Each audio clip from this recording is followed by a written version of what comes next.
Okay, Assalamualaikum warahmatullahi wabarakatuh. So today we are going to proceed to chapter 2, which is the field of records management. Okay, previously in chapter 1, you have learned about the definition in records management, such as data, document, information. And then you will know about there are two types of record, which is the public record or the private records. And then, in order for records to become an evidence, the records must have four characteristics. So there are what we call permanence, authentic, and then you have value as official source of information, and then another one is unique. Okay, so that's what we have learned in chapter 1. So in chapter 2, we need to proceed to the field of records management. So in chapter 2, oops. So in chapter 2, actually, you are going to know how to explain the life cycle of records. There are 5 life cycle of records, and then you will able to differentiate the phase of records activity. Actually, there are three phase of records activity, and lastly is you are going to apply the records management in the real life situation. So this is what we are going to learn in chapter 2. The first one is the overview of records management. The second one is the value of records. The third one is the record life cycle concept, and lastly is the record accessibility. So let's go for the first one. As an overview, what is a records management? So under the records management, you are going to know the definition of records, the filing and retrieval, the records control, why organization keeps records, and lastly is why records need to be managed. Okay, so the records are vital evidence in daily basis for individual as well as organization which run the business. Okay, for you as a personal or as individual, your national identity card number is your vital evidence. In other words, as evident as you as a personal, as individual, okay, as well as your license. Okay, this is a vital evidence. And then in organizations such as UITM, your student identity card number is your evident as a student for your ITM. And then when you are working in a certain organization, whether it is a private or public organization, you also will have your what we call workers number. That's your evidence as a worker or as employee of that organization. And then as a saver in the bank, okay, such as Maybank, CIMB, and Bank Islam, you are going to have an account in that certain bank. So the account number is an evidence you as a saver with that bank.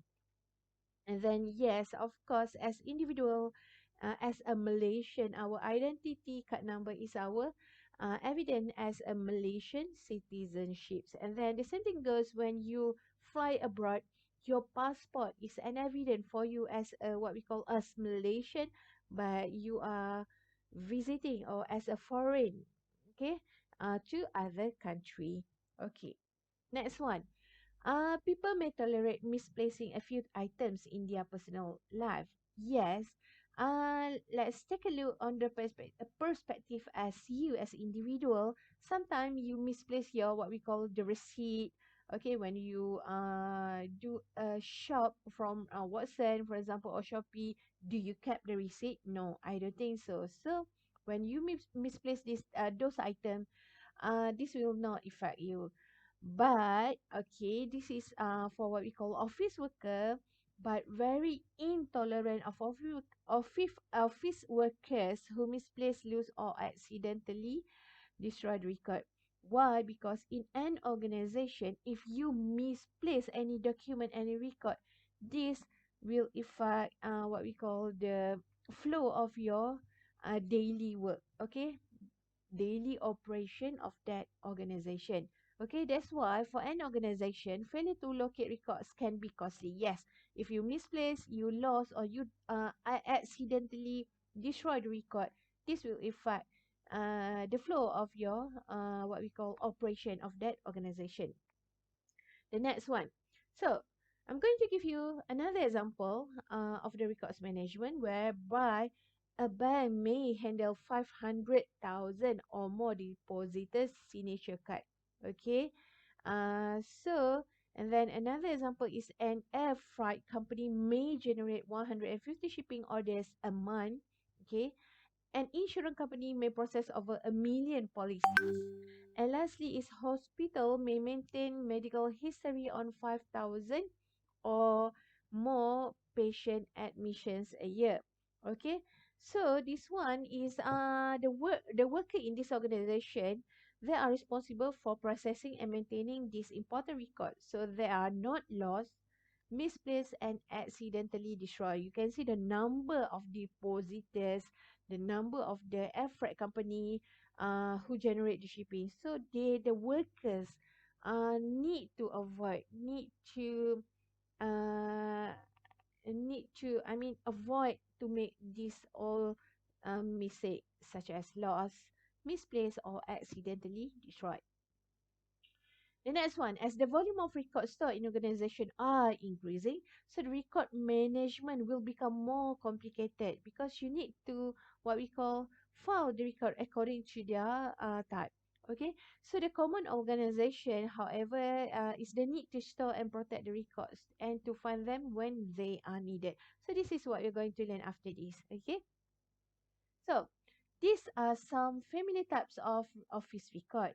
Okay, other than the inward and outward corresponding letters and memo, also the office record, the card, for example, the invitation card, the blueprints. The blueprints is what we call the map or the design of that building. Okay, and then the reports, inventory and price list, especially when your company, your organization is a company that producing a product. So you need to have the inventory or the price list.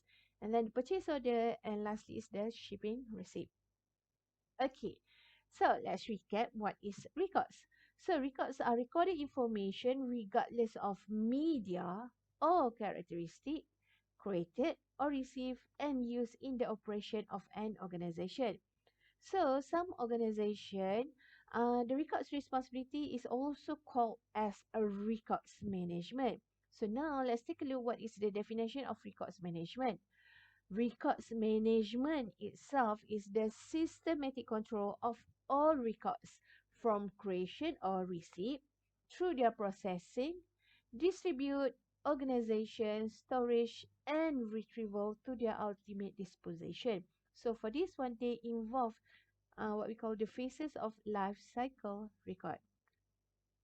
And then the person who responsible for the records management program, we call it as a records manager.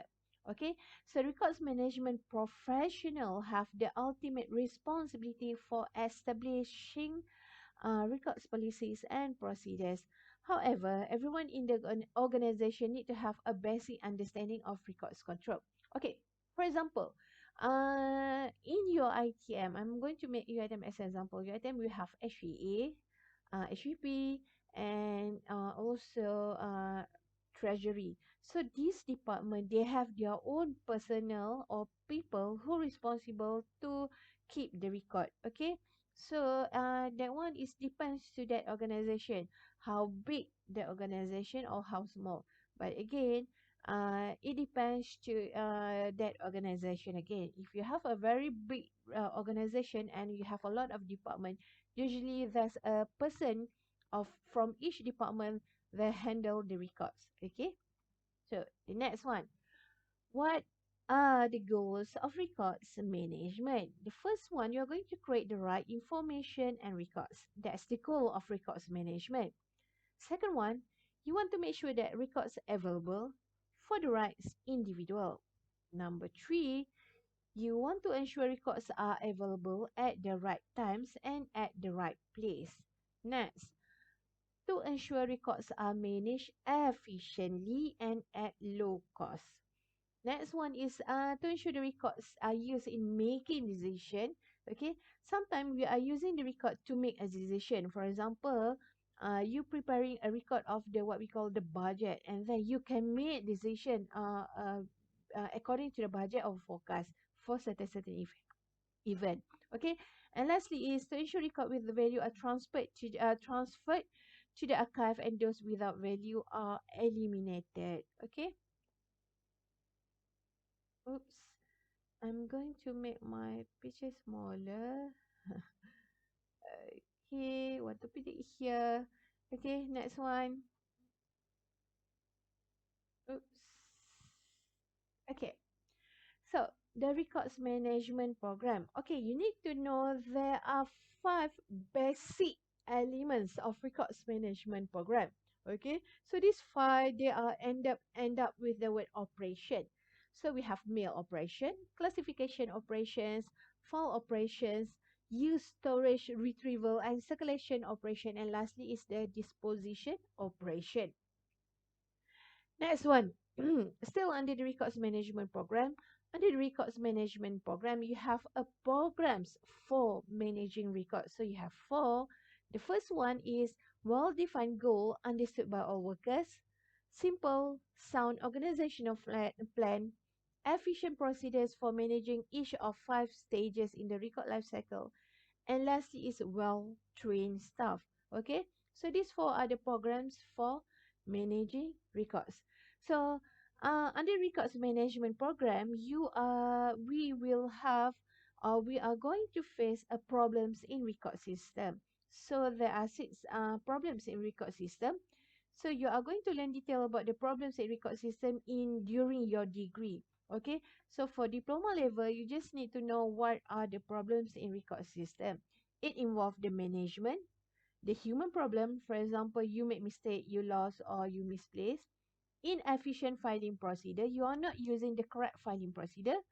Poor use of equipment, you have the equipment but you not properly use the equipment. Inefficient use of space, yes, not wisely use the space, and also excessive record costs. And then these are the careers in records management. For example, the position are the records managers, record supervisors, and also records clerk. Okay, so this is another example. Okay, so what is ARMA? ARMA is Association of Record Managers and Administration Incorporation. So there are two functions of ARMA. The first one is improving educational programs in school and industry, and the second function of ARMA is to provide on-the-job knowledge about records and information management. Okay, next one. You need to know the term filing and retrieval. So what is filing and what is retrieval? Filing is the action of arranging in a predetermined sequence. For example, when you have a lot of inward correspondence, when we receive of a lot of correspondence, you need to file this correspondence. Okay. Why you need to file properly? Because it's easy for you to retrieve. Okay, so what is retrieval? The process of finding records or information. Okay, next one. Records control. Records control is a set of procedures used to make filing and retrieval reliable and systematic process. So I'm going to give you an example of two clinic. The first clinic, okay, they are using what we call the manual filing, which is they keep the records of their customer, the patient, in the what we call the card, okay. And then another clinic, they are using the database. So when we compare between the retrieval process, when you the clinic with the database is much faster compared to another one. So another one, you can see there's a lot on the wall, the records of their patients. So usually they use the four last digit IC digit number, and then it will take some time for them to retrieve your card on the wall. Okay, this is manual. Compact to database, just insert your IC number and then the database will pop up uh, simultaneously, okay, the record about that patient. Next one. Okay, why Organization keeps record. You as individual, why do you keep records? Okay, so the organization, they keep record because they provide memory of what happened in the past. Okay, for you as a student, you also keep your own record according to the subject, and then when you have finished that subject, yeah, sometimes whether you misplace or you keep the record, or sometimes you destroy or you give it to your junior. Okay, or sometimes when you repeat the subject, you need to keep that record. Okay, so in organization, they keep and use the record because of these four. The first one, because the records have the administrative value. The second one, because the fiscal value. The third one is legal value, and lastly is the historical value. Okay, so now we're going to take a look why the organization keeps records. So the organization keeps records because of these four. Okay. First one, administrative value. So the administrative value, when the record is used in daily operation of departments or office. For example, the policy, the procedure manuals, as well as the correspondent. Number two, the fiscal value. So the organization keeps record because of the fiscal value. So fiscal value, or in other words, is the financial records. For example, the invoice, the monthly and annual financial statement. Okay, now let's recap, or let's take a look you as individual, as a personal. Okay, so do you have any fiscal value? Maybe at home, maybe you have the utility bills. That this is example of the what we call the financial record. You will receive the utility bills monthly. Okay, and then legal value. Legal value is the proof of business transaction. For example, the contracts as well as the financial agreement. And I do believe you as a student, you have a financial agreement with PTPTN. Okay, this is so the agreement is example of the what we call the agreement that have a legal value. Okay, and lastly is the historical value, evidence of organization accomplishment. So for example, minutes of meeting, and also the article of incorporation. So you, as individual, I do believe you have a certain certificate uh, during your school, primary school, secondary school.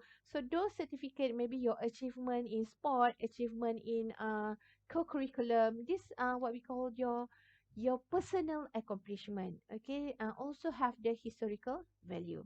Okay, now, historical value. Okay, so that's it for chapter 1, part 1. I'm going to proceed to the next one. Is why records need to be managed. So we need to manage the record because to reduce the volume of the records. Okay, if you do not manage the record, that's a lot. The volume will be increasing. Okay, and then we want to improve the storage and retrieval system.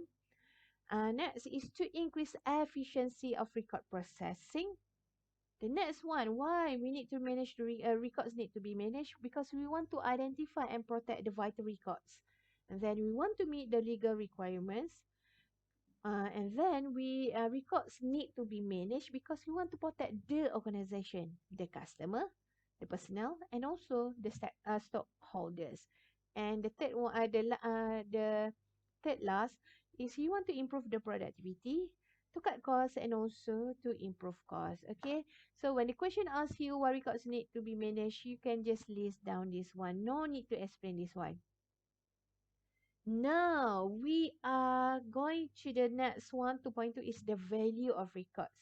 Okay, it's different for this one. This one is why organization keeps record. Organization keeps record because of these four. Because the administrative value, fiscal value, legal value, and historical value. But this one, we are going to know the value of the record itself. What value that records have. Okay, so the first one, the record may have the vital records. Okay, the value of record is the vital, important, useful, and non-essential records. Okay, the first one, vital record. Okay, as you as individual, your vital record as well, you can call it your identity card number. But is it true? Okay, now we are going to take a look for this one. So vital record is essential for continuation or reconstruction of an organization after disaster. So establish legal and financial position of an organization and irreplaceable. So this one is stored in active records such as fireproof safe or vault. So for example, patents, formulas and contract. Okay, if you watch the SpongeBob, you can see that the um, Mr. Krabby is what we call safe in the Krabby Patty formula in the vault. Okay, vault. In other words, we call it as bilik kebal. Okay, the second one is important records. So important records are daily operation and need for continuation of an organization may be replaced but at considerable cost and inconvenience. Stored in safe and vault inactive or inactive storage areas. So for example, is correspondent, payroll records and sale record. Okay, so I'm going to ask again. Your identity card number, is it vital or important record? Okay, so when you lost, what happened? Can it be replaced? Yes, your identity card number can be replaced. So we can consider identity card number is important record. Can be replaced by considerable cost and inconvenience. It will cost you around 1,000, I think, for you to replace your identity card number. Okay, the next one, useful record. So useful record is limited, helpful, and has the reference value. So the value decrease over time and may be destroyed after value decline. So this will be stored in inconvenient. For example, the file cabinets or shelf in active storage, but their loss would not seriously impair your daily operation. So for example, this one is bank statement and general correspondence such as letters and memo. And lastly, non-essential record. This one has no value to your organization. So you may destroy after use. Should never be kept but serve as temporary storage. For example, routine memos, announcement, bulletin to employees, telephone messages that have been answered. So these are example of non-essential record. Okay. Now we are going to go to the third part, which is a record life cycle. Again, I'm going to repeat. There are five phase of record life cycle. Okay, it started with the creation. This is when you create a record, and then when you create a record, for example, you are creating a memo to your employee, and then what happened? Distribution. You want to distribute to whom? To your certain department. For example, I'm going to create a memo to my HR department, human resource department, and then they will use the record. How they are going to use the record? Maybe reply, maybe uh, take action based on the memo, and then maintenance, how they maintain the record, and lastly is disposal. Okay, so now let's take a look on this one by one. The first one, creation. Creation stage is at the point which information is collected and captured within inside or outside organization. So the next one, distribution. To be useful, the information must readily available to be distributed to the person requiring the data, which covers the internal and as well as external delivery. Okay, and then the third phase is use. So records are used for making and documenting decision, for answering questions, for reference, for tax and legal reason, and also for important business transaction storage. Next one, maintenance. How you are going to maintain the record. So after record have been used, it must be filed or stored for the future reference. Okay, this is where you file your record. Okay, so the filing method can classify into alphabetical order, subject, numeric, or geographic.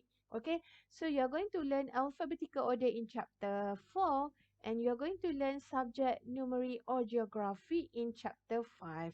Okay, and then we have paper-based records traditionally stored in vertical, lateral, open shelf, and mechanized filing unit. Okay, so in chapter 4, you're going to learn this, what we call store equipment, which is vertical and open shelf. And last phase in record life cycle is the disposal. So records that are no longer used and not up to date will go to the final stage of record life cycle that conclude the disposition, or we put it in the permanent storage. Lastly is the record accessibility. So, record accessibility, also known as the phases of records activity. We have three. The first one is active record. The second one is inactive record. And the last one is long-term record. Okay. So, for active record, we are regularly used 3 or more times a month. Okay. This is what we call active record. So, where do you store this record? So you start the record in easily accessible drawers and shelf. Drawers and shelf usually close to you. Okay, so you maintain in or near the origin or in registry. Okay, the first one is active record, regularly used 3 or more times a month. Okay, next one, inactive record. So required only infrequently in conduct of current business. So you are going to use this inactive record less than 15 times a year. Okay, occupy list accessible drawers and shelf. Also for the drawers and shelf, we store it in the drawer and shelf, but not close to us. Maybe far away from us. Okay, so maintain record center or offsite intermediate storage. And last but not least is the long-term record. Inactive, but continues to have value to the organization. So you may be kept for legal or historical purposes. So the same thing goes to what we call your, such as perjanjian Langkawi, for example. We put it in the, we keep because of the historical value. Okay, and then long-term record you store in a specific period of time. For example, for long-term record, maybe we after 7 years, maybe we put it maybe in the box, for example. Okay, so referred as archival storage or archive. Okay, yes, this is example of what we call perjanjian Langkawi. For example, we put that one because it has a historical value, so we put it in the archival. And then lastly is the record transfer. Okay, for record transfer, you are going to learn in detail what is perpetual transfer and what is periodic transfer in chapter 6. Okay, so in chapter 2, you just need to know the definition of records transfer. Record transfer is a process of moving inactive record, which is we use frequently less than 15 a year, okay, from office to inactive or archive storage area. So there are two types of records transfer, perpetual and also periodic.